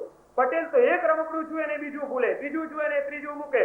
આમ એક પછી એક રમકડા જોવામાં એટલા બધા રમકડા ગોઠવેલા હતા. પટેલે રમકડા જોવામાં એવા ચડી ગયા, પટેલ ભૂલી ગયા કોઈ લૂંટવા માટે આવ્યો છે. 2 કલાક રમકડા જોવામાં કાઢી નાખ્યા. રમકડા બધા પૂરા થઈ ગયા. પટેલે આમ ટર્ન લીધો, પાછળ આ બાજુ બીજું સ્ટેજ, એ બાજુના સ્ટેજ ઉપર બધી લાઈનસર ડીશ ગોઠવેલી, અને એક ડીશમાં એક આઈટમો, મેવા, મીઠાઈ, ફરસાણ, ફ્રૂટ, ડ્રાયફ્રૂટ બધું જ ગોઠવેલું પડ્યું હતું. પટેલ એવી ગરીબાઈમાં એવા ગામડામાં જીવેલા, રોટલો છાસ ને મરચું સિવાય ચોથી ચીજ તો ચાખેલી નહીં. એમાં આવું બધું જોવાય ક્યાંથી મળ્યું હોય. પટેલ પેલા માણસોને વળી પૂછે છે કે આ કઈ રમકડા છે કે? અરે પટેલ કે આ રમકડા ન હોય, આ તો ખાવાની ચીજ. જુઓ કે આ ખાધું છે, જો આ ખાઓ. આ છે ને કલકત્તાના સ્પેશિયલ રસગુલ્લા છે, જુઓ ખાઓ. પટેલે તો આ મોઢામાં મૂક્યું રસગુલ્લું, એવું પોચું ને મીઠું લાગ્યું. પટેલને તો મજા એ પટલાણીને કે ખાવા જેવું છે, ગડપણમાં આ જ ખવાય. પટેલ તો આમ રસગુલ્લામાં ગાંડા થયા. ત્યાં પેલા કરમચંદ શેઠના માણસો કે પટેલ આ રસગુલ્લા શું, જુઓ હજી તો ઘણી ચીજ છે. જો આ ગુલાબજાંબુ ખાધા છે, પ્યોર માવાના સાચા ગુલાબજાંબુ છે કે એમ કે ઈ કેવા હોય, લાવો તો જો. એટલે ગુલાબજાંબુ ચાખ્યું તો રસગુલ્લા ભૂલી ગયા પટેલ તો. હજી આમ ગુલાબજાંબુ છોકરાઓને ખવડાવે ને વખાણ કરવા જાય, ત્યાં પેલા કરમચંદ શેઠના માણસો એક ડીશ હવે ધરવા માંડ્યા કે જુઓ પટેલ આ માઈમનો હલવો છે, ખાઓ. એમ કે મને તો એમ કે આ તો કઈ કાગળ હશે. ના કે આ તો ખાવાની ચીજ, ખાવ તો જોઉં કે. પટેલે ખાધું, એ દાઢે વળગી ગયો. અરે પટેલ કે ઉભા રહો, આના કરતા હજી એક કડિયાતી જે બતાડું, જો આ છે ને સ્પેશિયલ ખંભાતનો હલવાસન છે, ખાઓ. એમ કે આ પેંડો નહીં? અરે કે આ તો હલવાસન. અને જો આ રાજકોટના પિયારામના પેંડા છે, કેસરના. રાજકોટના પેંડા, ખંભાતનો હલવાસન આવ્યો, સુરતની ગારી આવી, કલકત્તાના રસગુલ્લા આવ્યા. એક પછી એક આઈટમો આવતી જ જાય છે. પટેલ પોતે ચાખે છે, છોકરાને ચખાડે છે, બૈરાને ચખાડે છે. આ એક પછી એક આઈટમો ખાવામાં, ખવડાવવામાં, ચાખવામાં પટેલ ભૂલી ગયા કોઈ લૂંટવાને માટે આવ્યો છે. તક કેવી મળી છે? 2 કલાક બીજા ખાવા પીવામાં કાઢી નાખ્યા. 2 કલાક રમકડામાં, 2 કલાક ખાવા પીવામાં, 4 કલાક નીકળી ગયા. 4 કલાક ગયા ત્યાં કરમચંદ શેઠના 2 માણસો યાદ દેવડાવવા માટે આવ્યા કે પટેલ આમ જુઓ, સૂરજ માથે ચડી રહ્યો છે, તમે લૂંટવા માટે આવ્યા છો, યાદ છે ને? બહુ શેઠ ઈમાનદાર હતા. પછી એમ ના કે પટેલ કે હું ભૂલી ગયો તો, યાદ પણ દેવડાવ્યું.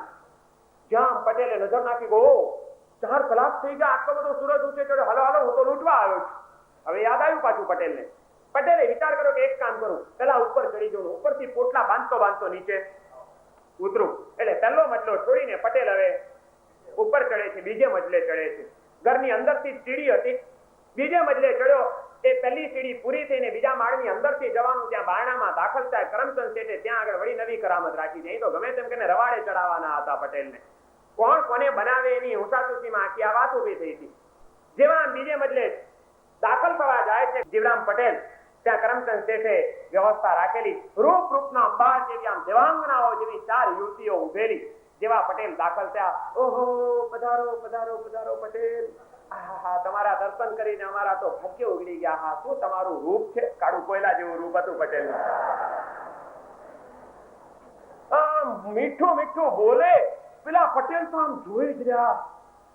હા, આ તો કોઈ અપ્સરા, કોઈ દેવાંગના, આ કે મનુષ્ય લોકની સ્ત્રી, અને કેવું મીઠું બોલે છે. પટેલ આમ ગલગલિયા થઈ ગયા. પટેલ ને અંદર મજા આવી ગઈ. પટેલ ભૂલી ગયા, બીજા માળે પગ મૂકતાની સાથે જ પટેલ ભૂલી ગયા કે હું લૂંટવા માટે આવ્યો. જેની નજર જ પેલા લોકોએ કંટ્રોલ કરી લીધો એની ઉપર. અને ત્યાં તો તરત જ હાથ પકડે પટેલનો, હાથ પકડીને કે પધારો, અંદર મખમલના ગાલીચા પાથરેલા હતા. આપ થાક્યા હશો, બેસો, અમે જરા આપની સેવા કરીએ. અને પોચા હાથે પગ દબાવવા બેસી ગઈ પેલી છોકરીઓ. એવા પોચા હાથે પગ દબાવે. પટલાણીએ જિંદગીમાં પગ નહોતા દબાવ્યા કોઈ દી પટેલના. એમાં આજે આ બધી આમ સેવા કરે. પટેલને તો એવી મજા આવી ગઈ, લાંબો ટાંચ્યો કરીને બેસી જાય તો આરામથી. પેલી આમ પગ દબાવે છે એટલામાં બે જણી ત્યાંથી નીકળી ગઈ. થોડીક વારમાં નાસ્તો લઈને આવી. પટેલ થોડોક નાસ્તો કરી દો, આપણે સાથે જમીએ. પટેલ આમ નાસ્તો કરતા હતા એટલામાં વળી પડદો ખસ્યો અને અંદરથી બીજી બે આવી કે હવે અમે એક ડેન્સ કરીએ, આપ જરાક ડેન્સ જોઈ લો. અને મુજરો ચાલ્યો. આ રૂપાળી સ્ત્રીઓ, એના મીઠા શબ્દો, એની સાથે નાસ્તા પાણી, એના નાચ ગાન, એના મુજરા, આ બધામાં પટેલ એવા મસ્ત બની ગયા. પટેલ ભૂલી ગયા કે હું અહીં લૂંટવાને માટે આવ્યો છું. બીજા 3 કલાક પાછા બીજે માળે પણ નીકળી ગયા. એટલામાં કરમચંદ શેઠના માણસો આવ્યા પાછા યાદ દેવડાવવા. પટેલ આમ જુઓ, સૂરજ હવે આથમણી બાજુ ઢળવા માંડ્યો છે, તમે લૂંટવા માટે આવ્યા છો. અને જ્યાં કીધું એટલે તરત જ પટેલને પાછો ખ્યાલ આવ્યો કે બાપરે, આટલો બધો ટાઈમ થઈ ગયો, હું તો લૂંટવા આવ્યો છું. વળી પટેલ એકદમ ઉતાવળ થઈને ઉભા થવા જાય છે, પણ પેલી ભાઈઓ બધી કરમચંદ શેઠની રોકેલી હતી. એમ છટકવા કેમ દે પટેલને? અરે પણ હવે થાય છે, તમે ઉભા કરો, હજી તો અમારે કેટલું બધું તમને બતાડવાનું છે. નહીં, હવે મને જવા દો, જલ્દી, મારે ટાઈમ ઓછો છે, મારે લૂંટવાનું. અરે પણ જજો ને, પછી ઉપર જઈને લૂંટવું છે ને પોટલા બાંધતા કેટલી વાર. હવે થોડીક વાર તો રહો, તમને કઈ નહીં, પણ અમને તમારી પર કેટલી બધી લાગણી છે. તમે છો તો અમને કેટલો આનંદ આવે છે, થોડીક વાર અમારી ખાતર રહી જાઓ. અને પટેલ વળી પાછો કલાક ત્યાં આવે બીજો રોકાઈ ગયા. 4 કલાક પહેલે માળે ને 4 કલાક બીજે માળે નીકળ્યા. છેવટે પટેલ બીજો માળો છોડીને ત્રીજે માળે ચડે છે કે હવે ઉપરથી પોટલા બાંધતો ઉતરું. ત્યાં ત્રીજા માળે જ્યાં પહોંચે છે, ત્યાં ત્રીજા માળે અંદર દાખલ થવા જાય કરમચંદ શેઠે ત્યાં વળી નવી કરામત રાખી હતી. અહીં તો ગમે તેમ કરીને સૂર્યાસ્ત સુધીનો ટાઈમ પાસ કરવાનો હતો. પટેલને કઈ લૂંટી ન જાય એટલી તકેદારી રાખવાની હતી. જેવા અંદર દાખલ ત્યાં બારણામાં 4 પંચાતિયા ઉભા રાખેલા કરમચંદ શેઠે. વાતોડિયા, એવા વાતોડિયા કે ભલભલા માણસને એકવાર વાતોમાં ઉભા રાખી દે, ટસકવા ન દે. કેટલાક માણસો બહુ એક્સપર્ટ હોય છે વાતો કરવામાં, ગપ્પા મારવામાં, તોડ ટપ્પા કરવામાં અને ગામની પંચાતો પૂછવામાં. ઓહો પટેલ, તમે આવો ક્યાં? આજે ઘણા દાડે શું આમ ને તેમને એવા વાતે ચડાયા. ને આમે જિંદગીમાં પટલાઈ જ કરી હતી. પટલે બીજી કોઈ ધંધો તો કર્યો નતો. પટલાઈનો શોખે ઘણો. અને એમાં મફતિયા વાતોડિયા મળ્યા એટલે પટેલ ચડી ગયા. એમાં એ વાતો કરતા અંદર લઈ ગયા. અંદર પલંગો પાથરેલા હતા, મખમલની સૈયાઓ, એની ઉપર પટેલ બેઠા. હજી આમ વાતો કરે છે એટલામાં કરમચંદ શેઠે કરેલી વ્યવસ્થા મુજબ નાનકડા રૂપાળા છોકરાઓ, દેવ કુમાર જેવા ટેણિયાઓ, બધા જ નાઈ ધોઈ પપ પાવડર છાંટી સરસ મજાના કપડા પહેરાવી એને રમતા મૂકેલા અને શીખવાડેલું કે આ દાદા આવે એટલે તમારે એને વળગી પડવાનું. અને પેલા છોકરાઓ આયા, સીધા જીવરામ પટેલ બેઠા હતા. એ દાદા વાલતા કોને, દાદા વાલતા કોને? અને આમ દાદા પેલા કોઈએ હાથ પકડ્યો, કોઈએ આમ ખેસ પકડ્યો, કોઈએ કંઈક પકડ્યું. અને દાદા કે રૂપાળા છોકરાઓ. દાદાને તો એવી મજા આવી ગઈ, આવા દેવકુમાર જેવા છોકરાઓ. કોઈ ખોડામાં ચડી ગયું ને અરે એવી મસ્તી કરવા માંડ્યા. પટેલ તો છોકરા રમાડવા બેસી ગયા. પંચાતિયા કસ્યા ત્યાં છોકરા રમાડવા. અને આ તો છોકરાની જાત. પલંગ પર પડ્યા આમ છોકરા રમાડે છે. કોકે આમ કર્યું ને કોકે આમ કર્યું ને પટેલ તો આમથી આમ ફેલાતા આમ ઓડિંગો ખાઈ ગયા. હવે બન્યું તો એવું કે એક તો આ બધી વાતોમાં આગલે દિવસે આખી રાત પટેલ ઊંઘ્યા નહોતા, ઊંઘ નહોતી આવી એમને. એટલે ઉજાગરો હતો અને ઉપરથી મુસાફરીનો થાક હતો. અને બાકી રહ્યું તો તે પહેલે માળે ગુલાબજાંબુ, રસગુલ્લા, હલવાસન ને સુતરફેણીને ગાડી ઠોક્યા હતા, માલ પાણી બધા. એટલે ગેન ચડવામાં કઈ બાકી તો હતું જ નહીં. ને છેલ્લું બાકી રહ્યું તો મખમલના ગાલીચા મળી ગયા હતા. એટલે પટેલ આમ પડ્યા, પણ ઘેન એવું ચડી ગયું ને પટેલ ને ઊંઘ આવી ગઈ ને આ બાજુ સૂર્યાસ્ત થઈ ગયો. જેવો સૂર્યાસ્ત થયો એટલે કરમચંદ શેઠ સડસડાટ કરતા ઉપર ચડ્યા. ઉપર પહોંચીને સીધા પટેલને ઢંઢોળે. એ પટેલ, પૈસા હવે રાખો, હવે થોડુંક તો રાખો, મને સાવ ભિખારી કરી નાખો. આમ કરતા પટેલ નામ જગાડે એટલે પટેલ જાણે ઊંઘમાંથી ઉઠ્યા કરવા માંડ્યા. અરે પૈસા પણ હવે થોડુંક રાખો, ભિખારી થઈ ગયો, પૈસા બચાવો, આમ કરે છે.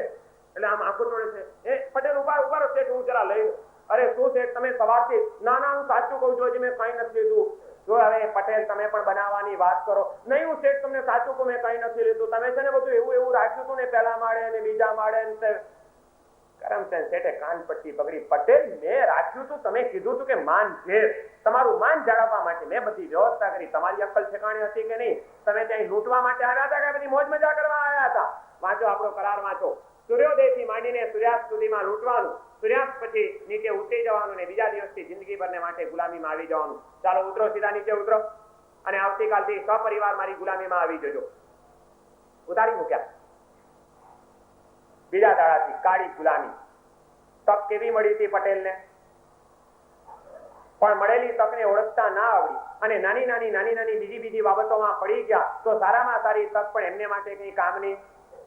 સાચું કીધું. આવી તક તમને મળ્યો, તમે છોડો. આ મૂર્ખ કહેવાય ને, આવી તક છોડી. એક દાડામાં લાખોપતિ થવાની. થોડા એવો મૂર્ખ માણસ. જીવરામ પટેલની મૂર્ખતા ઉપર આપણને હસવું આવે છે, ક્યારે આપણને આપણી મૂર્ખતા ઉપર હસવું નથી આવતું કે આપણે કેવા મૂર્ખ બન્યા છીએ. જીવરામ પટેલ એટલે આપણો જીવ અને કરમચંદ શેઠ એટલે આપણા કર્મ. આપણા પૂર્વના કોઈ પુણ્ય કર્મે આપણને એક તક આપી કે માનવ તરીકેના જન્મની સવારથી માંડીને આ જીવનનું મૃત્યુ થાય, મૃત્યુની સાંજ સુધીમાં તારે જેટલું પણ ધર્મધન એકઠું કરવું હોય એટલું કરી લેજે. જેટલી સત્કાર્યોની સંપત્તિ લૂંટવી હોય એટલી આ જીવનમાં લૂંટી લેજે. આવી એક તક આપી અને જો નહીં કરે તો મૃત્યુની સાંજ ઢળી ગયા પછી એ કર્મ સત્તાએ કીધું કે મારી ગુલામીમાં આવી જવાનું છે, હું પાછો તને જેમ નચાવું એમ તારે નાચવાનું છે. આ કર્મની સાથે કરાર કરીને આપણે માનવ જીવનના મહેલમાં દાખલ થયા. પેલા મહેલમાં 3 મજલા હતા. માનવ જીવનનો ભાગ પાડવો હોય તો 3 ભાગમાં વિભાજિત થાય. એક બચપણ, બીજી છે યુવાની અને ત્રીજો માળો છે ગળપણ. અને એ પછી મૃત્યુની સાંજ આવીને ઉભી રહે છે. પેલા પટેલ જયારે મહેલમાં દાખલ થયા હતા ત્યારે એમની આગતા સાગતા થઈ હતી. આપણે આ માનવ જીવનના મહેલમાં જયારે દાખલ થયા હતું ત્યારે આપણી પણ આગતા સાગતા. તમારો જયારે જન્મ થયો હશે ત્યારે સગાવાલાએ ગોળદાણા વેચ્યા હશે, પેંડા ખવડાવ્યા હશે, પધારો પધારો થયું હશે અને એ આગતા સાગતા સાથે આ માનવ જીવનના મહેલમાં આપણે દાખલ થયા. દાખલ થયા પછી પહેલો મજલો આવ્યો બચપણનો. શું હતું ત્યાં આગળ પહેલા મજલે? રમકડા અને સારું સારું ખાવાનું. આ આપણો જીવ પણ બચપણના પહેલા મજલે આવ્યો, પણ એને એ સૂચ્યું નહીં કે આ માનવ જીવન નહીં હે તો જન્મ બાર. આ માનવ જીવન વારંવાર મળતો જ નથી. હું અહીં કંઈક લૂંટવા માટે આવ્યો છું, કંઈક કમાવા માટે આવ્યો છું, કંઈક મેળવવા માટે આવ્યો છું, કંઈક પ્રાપ્ત કરવા માટે આવ્યો છું. એ ભૂલી ગયો અને બસ રમકડા રમવાનું અને એમાંથી પરવારે તો સારું સારું ખાવા પીવાનું. એમાં ને એમાં આપણો આ જીવ બચપણના પહેલા મજલે કંઈ પણ કર્યા વિના એને સમય બરબાદ કર્યો. શું કામ કર્યું? પહેલા મજલે મા બાપની સ્થિતિ થોડી નબળી હોય તો પણ બાળકને સારું સારું ખવડાવે, સારી રીતે રાખે અને એમાં ને એમાં આપણને મજા આવી ગઈ. આપણે ભૂલી ગયા કે આપણે અહીં કંઈક લૂંટવા માટે. તમને ખબર છે ત્યાં આગળ 4 કલાક થયા હતા એટલે 2 માણસો યાદ દેવડાવવા આવ્યા હતા કરમચંદ શેઠના કે શેઠ પટેલ લૂંટવા આવ્યા છો, લૂંટજો. અહીં આપણે ત્યાં પણ બધી વ્યવસ્થા કરી છે. અમને લોકોને એ કામ સોંપ્યું છે કે તમારે રોન માર્યા જ કરવાના. ગામડે જઈને આ જીવરામ પટેલોને કહેવાનું કે માનવ જીવનમાં લૂંટવા માટે આવ્યા છો, નહીં તો જન્મ બાર. ભાઈ સમજો, લૂંટી લો. જેમ આજે આપણે ભેગા થયા છીએ. તમે બચપણના પહેલા મજલે હતો ત્યારે પણ તમારા ગામમાં કોઈ સાધુ સંત આવ્યા હશે ને, અને એમણે પણ આ જ વાત કરી હશે ને કે મનુષ્ય જીવન બહુ દુર્લભ છે, આ માનવ જીવન એમને એમ વેડફી નાખવા જેવું નથી, કંઈક કરી લેજો. આ વાત નહોતી કરી? એમણે કરી હતી. હું કઈ નવી વાત નથી કરતો, વાત તો એ જ છે જૂની. અને જયારે આવું સાંભળો ત્યારે એમ થાય કે વાત તો સાચી. હા, માનવ જીવન કઈ આમને આમ પૂરું કરી નાખવા માટે, આપણે કંઈક લૂંટવા માટે થાય. જીવરામ પટેલને થયું હતું અને થયું એટલે એને વિચાર કર્યો કે ચલો હવે એ કામ શરૂ કરીએ અને કરવા માટે ઉપર બીજા મજલે ચડ્યા. ત્યાં બીજા મજલે વળી પાછા ફસાયા. બચપણનો પહેલો મજલો છોડીને આપણો આ જીવ એ યુવાનીના બીજા મજલે આવે છે. ત્યાં આગળ શું હતું બીજા મજલે? રૂપાળી છોકરીઓ. સીધું બોલો ને, ગ્રહસ્થ આશ્રમ શું કામ?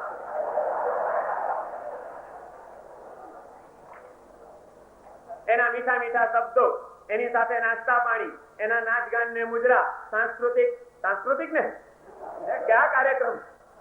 ક્યાં ગયા હતા? સાંસ્કૃતિક કાર્યક્રમમાં ગયા હતા. સાંસ્કૃતિક કાર્યક્રમ કે વૈકૃતિક કાર્યક્રમ જે મનને વિકૃત બનાવે એ કાર્યક્રમ સાંસ્કૃતિક કાર્યક્રમ કહેવાય. કે જે મનને સંસ્કૃત બનાવે, સંસ્કાર જગાડે, એ કાર્યક્રમ સાંસ્કૃતિક કહેવાય. આજે તો સાંસ્કૃતિકતા નામે પણ વિકૃતિઓએ છૂટો દોર લીધો છે. શું હતું બીજા મજલે?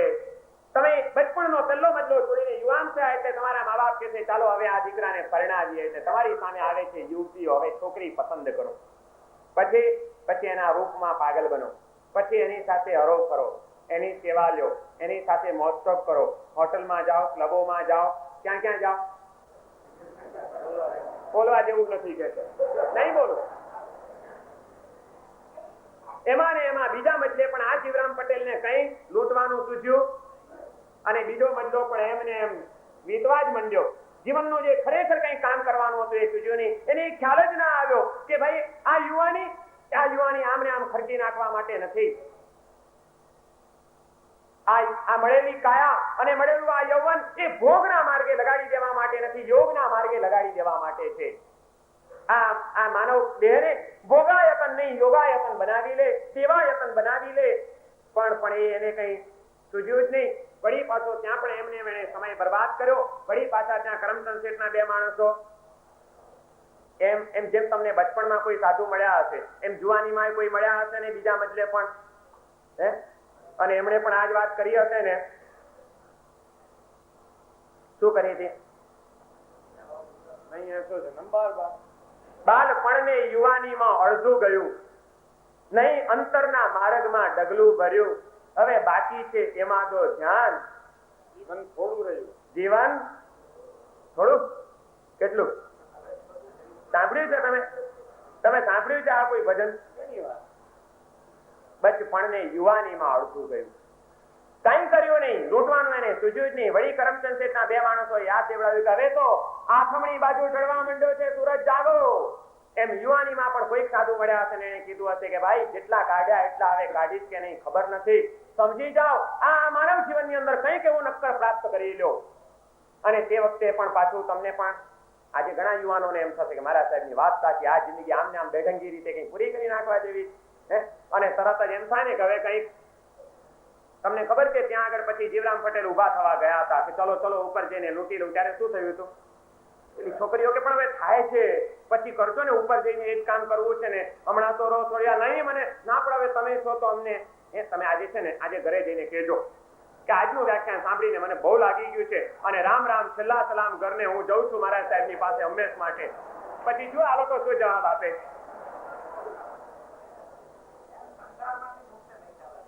આખો નાટક તો કરી જુઓ. હું કઉ છું એ જ જવાબ તમને મળે. જો અહીં નહીં આવ્યા હોય તો અહીં આવ્યા હશે તો હવે નહીં બોલે, બાકી નહીં તો આમ જ કે પણ હવે તમારે ધર્મ કરવો હોય તો કરજો ને, પણ ગરડા થઈને કરજો ને, તમને કોણ ના પાડે છે. પણ અત્યારે કઈ હોય તમે છો તો અમને કેટલો આનંદ છે, તમે છો તો અમને કેટલો પ્રેમ છે. કઈ નહીં તો અમારી ખાતર આવું જ કે હો. તમારે અખતરો કરવો હોય તો કરજો. જેના ઘરવાળા ના આવ્યા હોય આજે ઘરે જઈને કેજો. તમે જુઓ હું ખોટો ઠરું તો કાલે મને કહી જજો તમે. વળી પાછા ત્યાં રોકી લીધા અને છેવટે 4 કલાક ત્યાં પૂરા કરીને જીવરામ પટેલ ત્રીજા મજલે ચડ્યા. બચપણ અને યુવાની પણ ગઈ અને ગળપણ આવ્યું. હવે તો કઈ સૂજે. તમે યુવાન મટીને હવે ગરડા થયા. હવે શું છોકરા ધંધો સંભાળતા થઈ ગયા છે, પુત્ર વધુઓ ઘર સંભાળતી થઈ ગઈ છે. ક્યાંય કેતા ક્યાંય કોઈ જવાબદારી નથી. પણ ગળપણમાં પછી આ જીવરામ પટેલ ને સૂજે ખરું કઈ લૂંટવાનું? શું હતું ત્યાં આગળ ત્રીજા મજલે?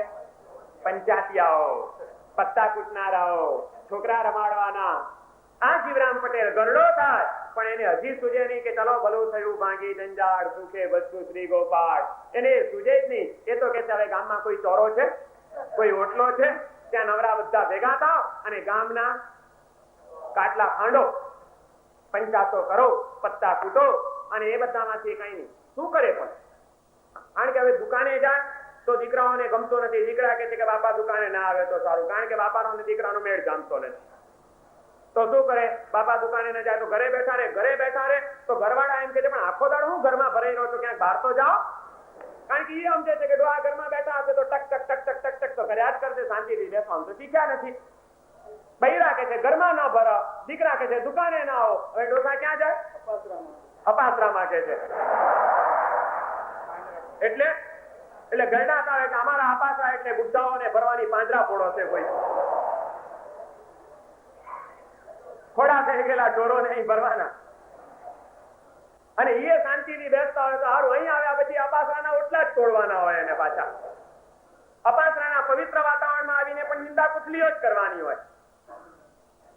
શું માંડ્યું છે પણ આપણે લોકોએ ધર્મસ્થાનોને પણ અવડાવી ચૂક્યા છીએ આજે આપણે મંદિરોને પણ આજે સલામત નથી રહેવા દીધા, ઉપાશ્રયોના ઓટલાઓને પણ આપણે આજે પવિત્ર નથી રાખ્યા. એ 1 કલાકનું પ્રતિક્રમણ કરે અને પ્રતિક્રમણ કર્યા પછી પગથિયે 1.5 કલાક બેસીને પાછું અતિક્રમણ એટલું જ કરી લે પાછું, કે ક્યાંય પલ્લું પાછું ઊંચું ન ચાલ્યું જાય. શું કામ પણ આવા લોકો આવતા હશે મને કઈ ખબર નથી પડતી. એમનું તો કઈ ભલું નથી જ કરતા, પણ આવા પવિત્ર સ્થાનોની પવિત્રતાને ખંડિત કરીને મહાન અપરાધ કરી રહ્યા છે સમાજમાં. જે લોકોને ધર્મસ્થાનોમાં અને ઉપાશ્રયોમાં આવીને નિંદા કુસ્તીઓ કરવી, પારકી પંચાતો કરવી છે, ન બોલવાના શબ્દો બોલવા છે, એવા માણસોને એમ કહેવાનું મન થાય કે ઘરે બેસો તો ઉપકાર થશે, તમે ઘરે જ સારા છો. તો તમે જાણો પણ એટલે કે અમારા અપાસરા અભડાવવાના, ઘરે બેસવા નથી દેતા એટલે, અને અહીં બેસવો તો અખડા થઈને બેસો, સુધરો. શું માંડ્યું છે આજે ઉપાશ્રયો આજે અને ધર્મસ્થાનોના ઓટલાઓ આજે નિંદાના કેન્દ્રો નથી બનતા, અને એમાંથી અમારી યુવાન પેઢીની ધર્મશ્રદ્ધાઓ ચલિત થાય છે. યુવાનો કહે છે કે ઉપાસનાના ઓટલે જઈને અમે બુટ્ટાઓ પાસેથી જયારે નિંદાઓ સાંભળીએ છીએ ત્યારે અમને એમ થાય છે કે અમે ઉપાશ્રય નથી જતા, એ વધુ સારા છીએ. આવું કહેવાનું એમને જો કોઈ નિમિત્ત પૂરું પડતું હોય તો એના જવાબદાર અમારી જૂની પેઢી છે, મારે કેવું છે, આક્ષેપ સાથે મારે કહેવાની તૈયારી. કંઈક સુધરો, નહીં તો નવી પેઢીની ધર્મશ્રદ્ધાને ચલિત કરવાનું ભયંકર પાપ આપણા લલાટે લખાયા વિના રહેવાનું નથી, જો જુનાઓ નહીં સુધરે તો. કમસે કમ ધર્મસ્થાનોમાં તો સુધારો. અહીં તો નિંદા કુથલીઓ છોડો, અહીં તો પારકી પંચાતો મૂકો, અહીં તો કંઈક આત્મચિંતન કરો. જગતની ચિંતાઓ બહુ કરી, હવે આત્માની અને જાતની ચિંતા કરો. ત્રીજા મજલે ગયા ત્યાં એને કઈ સૂજે નહીં. પત્તા કૂટો, પોટલા ખાંડો, પંચાતો કરો, અને એ કઈ નો એને વળી પાછું કોઈ ન મળ્યું તો એકલો શું કરે એટલે વળી ઘરે જાય ત્યાં દીકરાના દીકરા થયા હોય એ પોતરા દાદા કે એટલે આને દાદાને છોકરા રમાડવાની મજા આવે, અને એ રમાડવામાં મોહની નીંદ એવી ચડી જાય છે ખબર પડતી નથી, અને મૃત્યુની સાંજ આવીને ઊભી થઈ જાય છે. જ્યાં મૃત્યુની સાંજ ઢળી ગઈ એટલે તરત જ પેલી કર્મસત્તા કહે છે કે આપણો કરાર પૂરો થયો, હવે આવી જા પાછો કાલથી મારી ગુલામીમાં, હું જ્યાં તને ટ્રાન્સફર કરું ત્યાં આગળ તારે પહોંચી જવાનું, હું જે કામ તને બતાડું એ કામ તારે કર્યા કરવાનું, પણ હવે તારું કઈ ના ચાલે. પણ પછી તે વખતે મરતી વખતે ભાઈ સાહેબ હજી મેં કઈ કર્યું નથી, હવે જરાક ઉભારો, પાલીતાણાની જાત્રા કરી આવું, યમરાજ તમારી રાહ નહીં જુએ. એ કહે છે કે ખબરદાર, શરત પૂરી થઈ ગઈ, ચાલ નીચે ઉતર, અને ઉતરી જવું પડશે. બીજા દિવસથી કર્મસત્તાની ગુલામીમાં આ કોલ કરાર કરીને આપણે માનવ જીવનના મહેલમાં દાખલ થયા છીએ. શું કરવું છે? તક કેવી મળી છે? નહીં હતો જન્મ બાર, યાદ રાખજો, અવસર બેર નહીં આવે. પણ જો એ અવસરને ઓળખશું તો, અવસરને ઓળખ્યા નહીં તો ગયું. અને કુદરત એકવાર તમને સારી તક આપે, પણ આપ્યા પછી તકનું જે માણસ મૂલ્યાંકન ન કરે એને ફરીથી કુદરત એવી તક આપતી જ નથી. એ એકવાર આપે, બીજી વાર ભૂલ ન કરે. તમારા ઘરે માની લો કે સારું ઘર જોઈને કોઈક એક રઝળતો રખડતો ભિખારી તમારા આંગણે આવીને ઉભો, સારું ઘર જોઈને કરગરે છે, શેઠ સાહેબ કંઈક આપો, ભગવાન તમારું ભલું કરશે, 3 દિવસનો ભૂખ્યો છું, કંઈક આપો, બહુ કરગરે છે. તમને દયા આવી, ખાવા માટે ઘરમાં કંઈ હતું તો નહીં, તરત તમે ખિસ્સામાં હાથ નાખીને 5 રૂપિયાની એક નોટ એને આપી દીધી કે લે આ 5 રૂપિયા લઈ જાઓ, હોટલમાં કંઈ ખાવું હોય છે ખાઈ લેજે. તમારી પાસેથી કરગરીને કાચમુદી કરીને 5 રૂપિયા બપોરે લઈ ગયો એ ભિખારી, ખાવાનું નામ દઈને.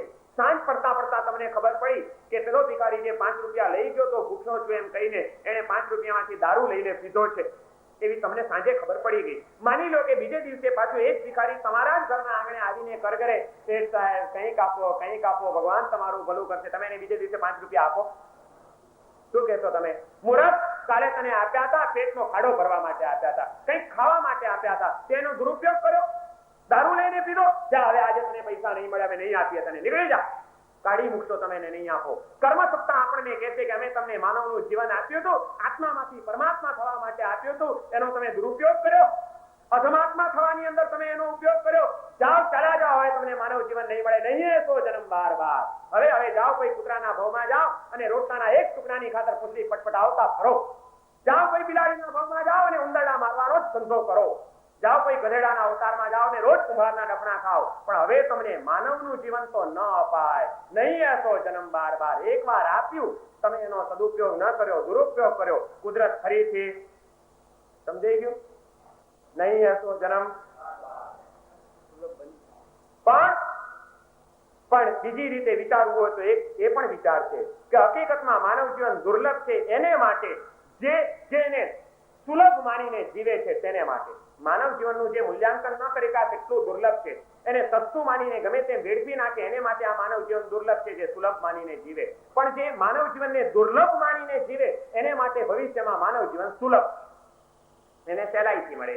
અહીં જે સદુપયોગ કરે એને ઉત્તરોત્તર વધુ ને વધુ સારી સદગતિઓ પ્રાપ્ત થતી જાય. અને એટલે જ આપણે ઇતિહાસમાં અનેક મહાપુરુષોના ચરિત્રો વાંચીએ છીએ કે એ માનવ જીવન પામ્યા, જીવનમાં સાધના કરીને ત્યાંથી મૃત્યુ થયું, દેવલોકમાં ગયા, ત્યાંનું આયુષ્ય પૂર્ણ કર્યું, પાછા માનવ બન્યા, પાછું સંયમ લીધું, પાછી સાધના કરી, 2 ભાવ 3 ભાવ ને 5 ભાવમાં એમની મુક્તિ થઈ ગઈ. એક ભાવ દેવલોકનો ને એક ભાવ મનુષ્યનો, એક દેવલોકનો ને એક મનુષ્યનો. એવા પણ ચરિત્રો આપણને શાસ્ત્રોમાં મળે છે કે નહીં? તો ક્યાં એમને દુર્લભ હતું, પણ એમને બહુ સુલભ થઈ ગયું. કેમ? જે દુર્લભ માનીને જીવે એને માટે સુલભ, જે સુલભ માનીને જીવે એને માટે આ મનુષ્ય જીવન શું કરવું છે? સુલભ બનાવવું છે કે દુર્લભ? દુર્લભ બનાવવું છે. બનાવવું છે શું? સુલભ બનાવવું છે. તો અત્યારે જયારે મળ્યું છે ત્યારે દુર્લભ માનીને જીવો. આ માનવ જીવનની એક એક પળ મહત્વની છે.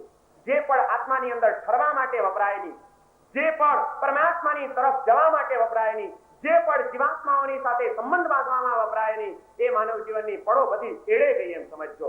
માનવ જીવનની મળેલી એક એક પળો સ્વાત્માની શુદ્ધિ માટે, જીવાત્માઓની મૈત્રી માટે અને પરમાત્માની ભક્તિ માટે વાપરી નાખજો. સ્વાત્મા, જીવાત્મા અને પરમાત્મા આ ત્રણેય તબક્કે ચૈતન્ય તત્વની સાથે, આત્મ તત્વની સાથે સંબંધ બાંધવામાં જેટલી આ માનવ જીવનની પળો આપણી વીતી જશે, કોઈકનું ભલું કરજો આ જીવનની અંદર. પરમાત્માની સાથે સંબંધ બાંધી લેજો આ જીવનની અંદર, અને અંતરની અશુદ્ધિઓને દૂર કરવાની સાધના કરી લેજો આ જીવનની અંદર. માનવ જીવન એટલા માટે મળ્યું છે, અને એ રીતે જો આ માનવ જીવનને સફળ બનાવશું તો મીરાએ જેમ કીધું એમ હંસલો નાનો ને દેવળ જૂનું રે થયું, એવું આ માનવ દેહ એ દેવળ બની જશે. એ પવિત્ર એક મંદિરનું સન્માન પામી જશે. આજે તો આપણે મંદિરને અભડાવ્યું છે. મંદિરમાં શું હોય? હાડકા, ચામડા, ઉકરડા, કચરા. આજે આપણે શું ભર્યું છે આ મંદિરની અંદર? મગજમાં અહંકાર બન્યો છે, મનમાં માયા ભરી, વાણીમાં કટુતાનું ઝેર ભર્યું છે, આંખોમાં દ્વેષ પડ્યો છે. એક એક અંગની અંદર આ દુર્ગુણોના કચરા ભરીને આપણે આ મંદિરને અભડાવી ચૂક્યા છીએ. મીરા કહે છે એ તો મંદિર છે, એમાં કચરા ન ભરાય, એમાં તો સુંદર ફૂલોથી એને શણગારાય. તમે તમારા જીવનમાં સદગુણોના ફૂલોથી આ માનવ જીવનને શણગારી લો. નહીં એસો જન્મ બાર બાર, અવસર બેર નહીં આવે. આજે મળ્યો છે એનું આપણે મૂલ્યાંકન કરીએ. મૂલ્યાંકન કરીને દુર્લભ માનીને એવી રીતે આપણે જીવીએ કે ભવિષ્યમાં આપણા માટે આ માનવ જીવન સુલભ બની જાય. ઉત્તરોત્તર આવું પવિત્ર અને દિવ્ય જીવન આપણને પ્રાપ્ત થતું જાય, અને પ્રાપ્ત થયેલું એ જીવન આપણને એક દિવસ આત્મામાંથી પરમાત્મા બનાવીને જ રહે એવી ધન્ય અવસ્થા આપણી સૌને આપણને પ્રાપ્ત થાય. એ શુભકામના સાથે આજનું પ્રવચન પૂરું થાય છે.